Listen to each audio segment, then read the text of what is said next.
Welcome to the annual Restraint, Seclusion, Timeout, Understanding Behavior, and De-escalation training.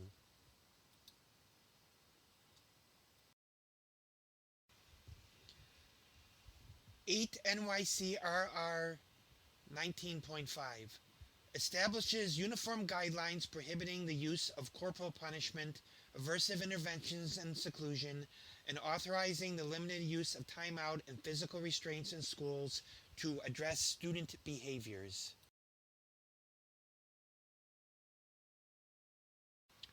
Restraint definitions. Physical restraint. A personal restriction that immobilizes or reduces the ability of a student to move their arms, legs, body, or head freely.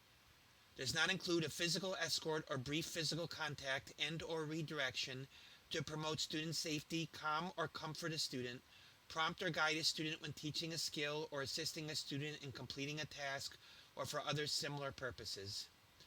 Prone restraint. Physical or mechanical restraint while the student is in the face-down position. Prone restraint is prohibited. Physical escort. A temporary touching or holding of the hand, wrist, arm, shoulder, or back for the purpose of inducing a student who is acting out to walk to a safe location. Mechanical restraint. The use of any device or equipment to restrict a student's freedom of movement. The term does not include devices implemented by trained school personnel or utilized by a student that have been prescribed by an appropriate medical or related services professional and are used for the specific and approved purposes for which such devices were designed, such as adaptive devices or mechanical supports used to achieve proper body position, balance, or alignment to allow greater freedom of mobility than would be possible without the use of such devices or mechanical supports. Vehicle safety restraints, when used as intended during the transport of a student in a moving vehicle. Restraints for medical immobilization or orthopedically prescribed devices. Physical restraint requirements. Only used in a situation requiring immediate intervention where reasonable physical force is needed to prevent imminent danger of serious physical harm to the student or others. Least restrictive restraint should be used and immediately discontinued as soon as the imminent danger has resolved. Never used in a way that would restrict the student's ability to breathe or communicate or cause harm to the student. Prone restraint is prohibited. Cannot be used as a planned intervention on IEPs, Section 504 plans, BIPs, or other plans.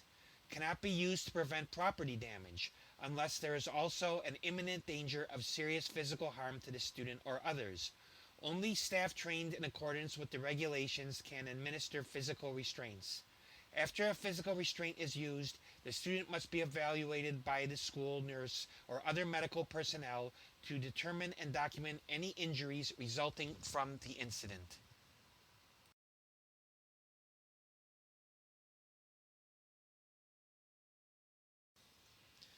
Timeout. The monitored separation of a student in a non-locked setting that is implemented for the purpose of de-escalating, regaining control, and preparing the student to meet expectations to return to their education program does not include student-initiated or student-requested break, use of a room or space containing tools or activities to assist the student to calm, or the use of such intervention strategies consistent with a student with a disability behavioral intervention plan as defined in section 200.1 of this title, or a teacher removal, in-school suspension, or any other appropriate disciplinary action. The students shall be returned to their educational program as soon as they have safely de-escalated, regained control, and are prepared to meet expectations. Must be used in conjunction with a BIP except for situations that create an immediate concern for the physical safety of a student or others.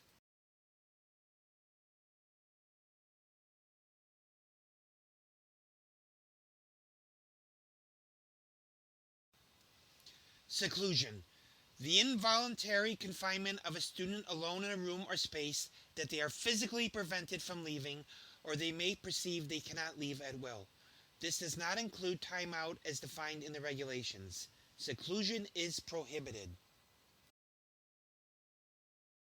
Timeout and physical restraint limitations. The amended regulations require the use of positive, proactive, evidence and research-based strategies to reduce challenging behaviors for the purpose of eliminating the need for timeout and physical restraints. Should include multi-tiered systems of support. Timeout and physical restraint should only be used when less restrictive and instructive interventions and de-escalation techniques would not prevent imminent danger or serious physical harm to the student or others. There are no known medical contraindications. Staff have the required training to use such interventions. Timeout room requirements. Timeout rooms may be within or outside a classroom and must comply with the following. Be unlocked and able to be opened from the inside. Provide a means for continuous visual and auditory monitoring of the student. Staff shall continuously monitor a student in a timeout room. Be of adequate width, length, and height to allow the student to move about and recline comfortably. Be clean and free of objects and fixtures that could be potentially dangerous to a student. Wall and floor coverings should be designed to prevent injury to the student, and there shall be adequate lighting and ventilation. The temperature of the room shall be within the normal comfort range and consistent with the rest of the building.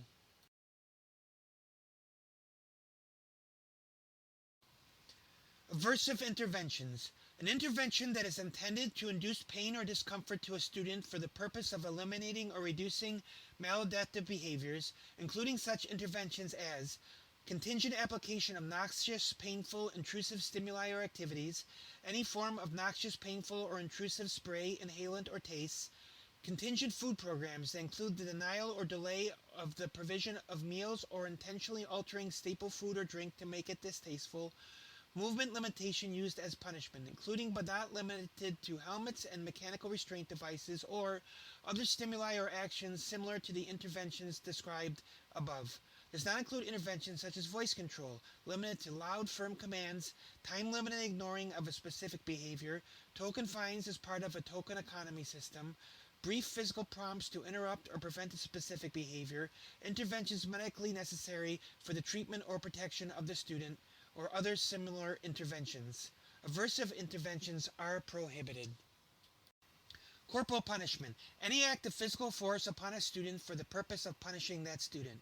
Does not include the use of physical restraints for the purpose of protecting the student, another student, teacher, or any other person from physical injury when alternative methods, not involving the use of physical restraint, cannot be reasonably employed to achieve these purposes. Corporal punishment is prohibited. Parental notification. Same-day notification to parents, guardians using the use of timeout, even when it is in conjunction with a BIP or a physical restraint. If unsuccessful, document all reasonable attempts of contact and notify CSE. Notification must include an offer to the parent guardian to meet regarding the incident. Parents, guardians must be provided with a copy of the documentation of the incident within 3 school days. Required documentation. Maintained by the school for each incident involving the use of timeout or physical restraint and be available for review by SED upon request. Name, date of birth of the student, setting and location of the incident, staff who participated in implementation, monitoring, and supervision of the timeout or physical restraint and any others involved, description of the incident, including duration and for physical restraint, type of restraint used, if a student has an IEP, Section 504 plan, BIP, or other plan, all positive proactive intervention strategies used prior to the timeout or physical restraint, and if such strategies were in line with any applicable BIPs, details of any injuries to student or staff during the incident, and if the student was evaluated by the school nurse or medical personnel, date and method of notification to the parents, guardians, and whether a meeting was held.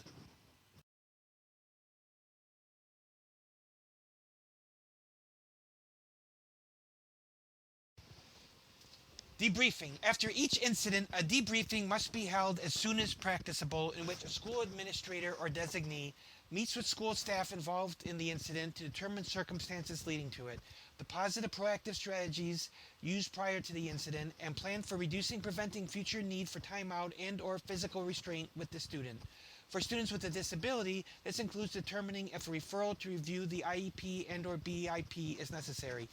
Directs the school staff member to discuss the incident with the student in a manner appropriate to the student's age and developmental ability, and to discuss the behaviors, if any, that precipitated the use of timeout and/or a physical restraint.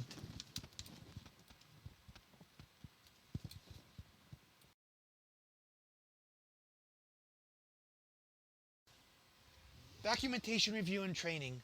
The school administrator or designee is required to regularly review the documentation on use of timeout and physical restraint to ensure compliance with policy and procedures. If there are multiple incidents with the same classroom or involving the same staff, appropriate steps need to be taken to address the frequency and pattern of use. All staff are required to receive annual training on policies and procedures for the use of timeout and physical restraint, evidence-based positive proactive strategies, crisis intervention and prevention procedures, and de-escalation techniques. Any staff who may need to implement timeout or physical restraint are required to receive annual evidence-based training in safe and effective developmentally appropriate timeout and physical restraint procedures.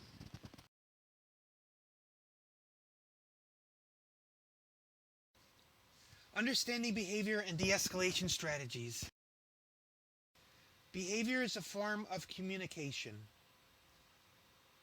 Please review the chart of attention and escape avoid. Antecedent behavior consequence. Antecedent, what happens before the behavior. Behavior, what the person does, the behavior engaged in that is being studied. Consequence, what happens after the behavior being studied.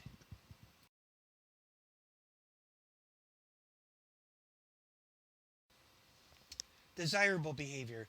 Desirable behaviors are the behaviors that we encourage and the behaviors we desire to see. These are the behaviors we teach. Reinforcement can be used to strengthen desirable behaviors.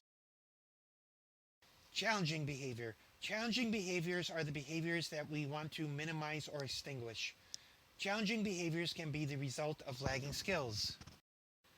Observe for early warning signs and triggers. Observe for early warning signs and/or triggers. For students who repeatedly engage in undesired behaviors, early warning signs and/or triggers are typically identifiable.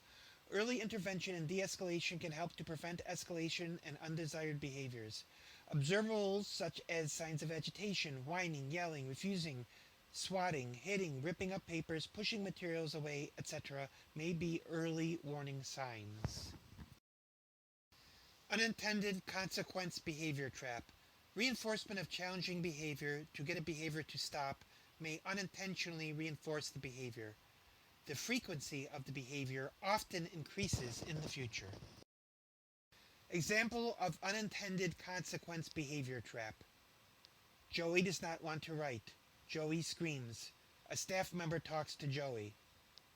Joey screams. A staff member talks to Joey. Joey stops. Staff reinforces Joey's behavior yelling by talking to him.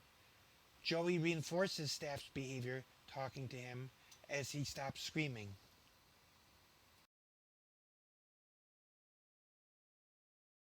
Goals of de-escalation. Maintain the safety of the student and all other individuals.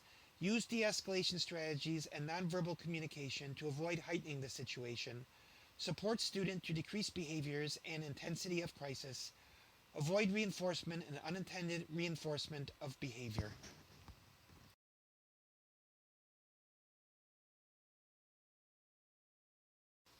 Strategies to promote and ensure safety. Call for assistance if needed. Provide time and space to an escalated student. Identify the adult individual who is the lead. Remove individuals who may be in harm's way. Use nonverbal cues. Use distraction. Execute pre-established plan to de-escalate if applicable. Remove dangerous objects from the environment. Communicate in a respectful manner. Promote student dignity. Be aware of exits and be prepared to exit if necessary. De-escalation strategies. Be calm. Speak softly, even if the student is loud. Reinforce desirable behaviors and avoid reinforcing behaviors that are disruptive or dangerous. Avoid talking too much. Avoid power struggles. Maintain distance. Provide time and space. Remove jewelry, ID badge, necklace, etc. if needed before approaching an escalated student.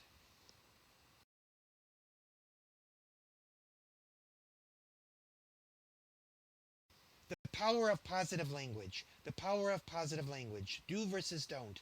Staff reactions and responses have the power of influencing behavior. You need to take deep breaths. I need you to take deep breaths. You need to use a quiet, soft voice. I need you to put your materials in this basket on the desk. Versus, don't yell, stop yelling. Don't throw your materials. Don't run around the classroom. Don't run in the hall.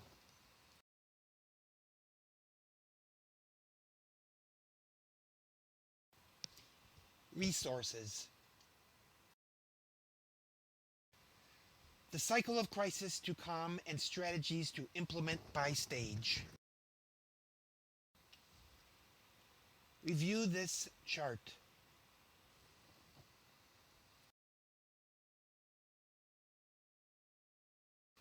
Checklist for proactive and de-escalation strategies implemented following a crisis or intervention.